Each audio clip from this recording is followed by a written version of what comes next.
La blessure émotionnelle de l'abandon se vibre lorsqu'on est enfant et qu'on a manqué d'amour, qu'on a manqué de démonstration affective. Alors soit par rapport à un abandon véritable, hein, où là on n'a pas reçu cette nourriture, hein, ou alors dans l'enfance, hein, voilà, il s'est passé quelque chose qui a fait qu'on a eu moins d'amour, on a eu moins de démonstration affective.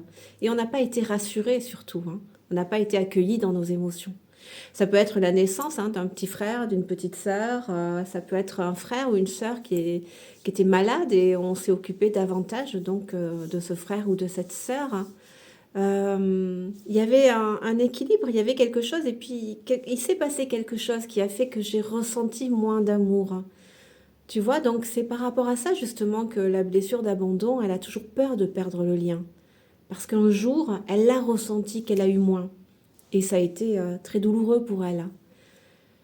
Ça peut être parce que papa et maman ont divorcé, parce qu'il y a eu un deuil, parce qu'un parent a été hospitalisé, j'ai pas été prévenue, parce que papa ou maman a repris le travail alors qu'il s'occupait de moi, parce que peut-être j'ai été voilà, j'étais ma première rentrée scolaire. Enfin, tu vois, il s'est passé quelque chose qui a fait que j'ai eu moins d'amour. Et c'est ça, j'ai surtout enregistré que pour le coup, l'amour est là, mais il peut partir à chaque instant. Du coup, je suis dans l'anxiété, j'ai peur. J'ai peur de perdre ce lien, cet amour. La blessure d'abandon, c'est vraiment ça, hein. Elle a vraiment peur de souffrir à nouveau du manque d'amour. La blessure, la morphologie qui est reliée à la blessure émotionnelle de l'abandon, c'est un corps qui manque de tonus, un corps un peu mou, tu vois. L'énergie de la blessure d'abandon est volubile, elle est extravertie, elle parle beaucoup, elle a besoin d'attirer l'attention sur elle. Et le système de défense de la blessure émotionnelle de l'abandon, eh bien, c'est la dépendance affective ou pas que affective, hein. J'ai besoin de quelque chose pour me sentir bien. C'est pour ça que la blessure émotionnelle de l'abandon a beaucoup de problèmes avec la solitude. Elle va fuir cette solitude. Elle a besoin du lien. Donc elle va faire des choses, mais s'il y a quelqu'un avec elle pour l'accompagner. La blessure émotionnelle de l'abandon, elle peut avoir beaucoup de mal à prendre des décisions seule.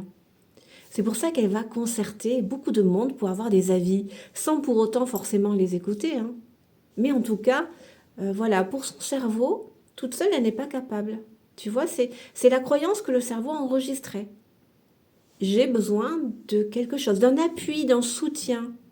En parlant de soutien, d'ailleurs, la blessure émotionnelle de l'abandon, en tout cas la personne qui porte cette blessure, eh ben voilà, si elle est en discussion, en conversation, elle va souvent prendre appui sur un mur ou sur une table ou sur un fauteuil. Elle manque de soutien. Elle a besoin d'un soutien. La blessure émotionnelle de l'abandon peut beaucoup se victimiser, beaucoup se plaindre pour avoir de l'attention. Elle est capable d'exagérer, elle est capable de mentir, elle est capable de se créer, alors ça c'est incroyable, hein, elle est capable de se créer des maladies et d'amplifier, d'exagérer pour avoir de l'attention. La blessure émotionnelle de l'abandon, elle est capable de mentir, ouais, elle est capable de faire du chantage pour avoir ce qu'elle veut. Elle, elle cherche à plaire pour être aimée, tu vois. Donc pour ça, elle fait beaucoup, hein. Elle peut avoir tendance à s'oublier. Elle va pas être dans l'amour, tout simplement. Je sais pas si tu vois la différence. Elle cherche à plaire pour être aimée. Tu vois, c'est de la manipulation, ça aussi.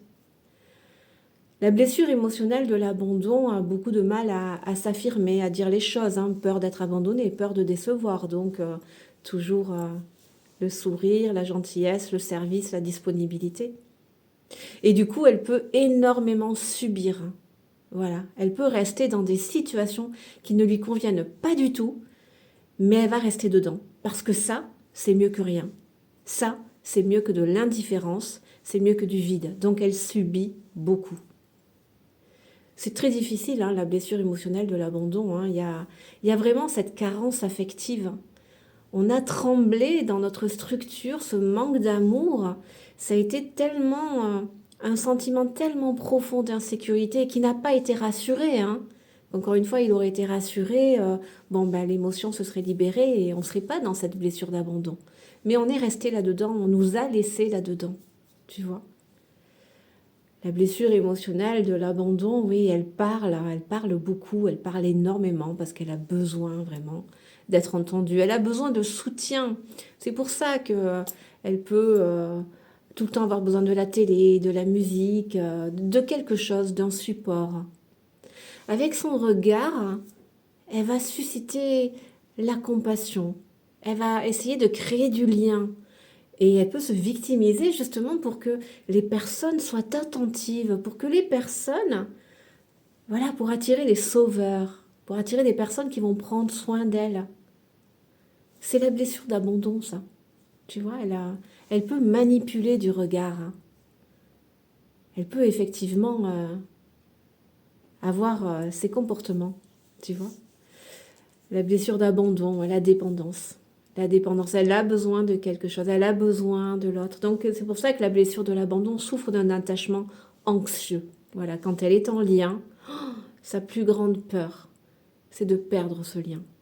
Elle a besoin d'être rassurée tout le temps, elle a besoin de reconnaissance et en cela, elle peut devenir étouffante, elle peut devenir écrasante.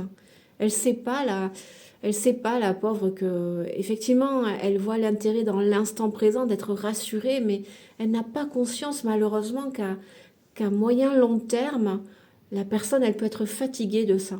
Si la personne n'est pas sécure, si elle est aussi dans des blessures émotionnelles, ça peut l'agacer, elle va partir. La blessure d'abandon, elle a énormément besoin d'être rassurée, tu vois, d'être sécurisée. Donc c'est vrai que si elle trouve un partenaire qui est sécure, qui est dans une confiance, hein, tu vois, qui est dans dans son autonomie émotionnelle, hein, ben là, il n'y a pas de souci, ce partenaire va savoir, hein, la rassurer, la réconforter. Mais effectivement, ouais, si l'autre est aussi dans ses blessures, voilà, au bout d'un moment, elle va en avoir marre et elle va partir. Et c'est pour ça que la blessure d'abandon, à force, elle attire sa plus grande peur, c'est l'abandon. Donc les clés les antidotes, les clés de libération de la blessure émotionnelle, de l'abandon, c'est vraiment la pratique de l'autonomie. Voilà. Alors c'est déjà bien sûr d'accueillir sa blessure, hein, d'en prendre conscience, d'accueillir sans jugement le manque affectif qu'on peut ressentir de notre enfant intérieur et puis voilà, déjà par cette présence, cet amour, cette écoute, voilà, déjà de s'apporter ça, mais ensuite c'est par la pratique de l'autonomie dans la mesure où le cerveau a enregistré que je ne suis pas capable de faire des choses seule, mais surtout de me sentir bien là-dedans, bah, c'est bien grâce à la pratique que tu vas pouvoir déconditionner cette croyance. Donc la pratique de l'autonomie, mais de l'affirmation aussi, parce que la blessure émotionnelle de l'abandon altère fortement cet élan naturel d'affirmation. Pour ne pas décevoir, pour ne pas être rejeté, pour ne pas être abandonné, elle va couper ton élan naturel d'affirmation. Ne dis rien, ne fais pas d'histoire. Donc c'est vraiment la pratique de l'autonomie, la pratique de l'affirmation qui va faire que tu vas développer cette autonomie émotionnelle, gagner en maturité émotionnelle, en gestion émotionnelle, parce que ces pratiques-là vont activer, tu vois, toutes tes émotions inconfortables. Et comme tu vas te prouver à toi-même que tu arrives à les traverser, tu vas apprendre à gérer tes émotions. Derrière la blessure émotionnelle de l'abandon, quand elle est soignée, c'est des artistes, hein. C'est des personnes qui, plein de joie de vivre, c'est ouais, des comédiens, des artistes, des musiciens, c'est ce lien avec l'autre, cette joie de vivre. Et il faut savoir aussi que derrière la blessure émotionnelle de l'abandon, quand elle est soignée, eh bien tu vas développer des capacités extrasensorielles. La médiumnité, la clairvoyance, clairaudience, toutes ces choses-là. Tu vois? Mais tu auras appris à te sentir bien et entière toi-même d'abord. Il n'y aura plus de jeu de manipulation. Tu seras toi.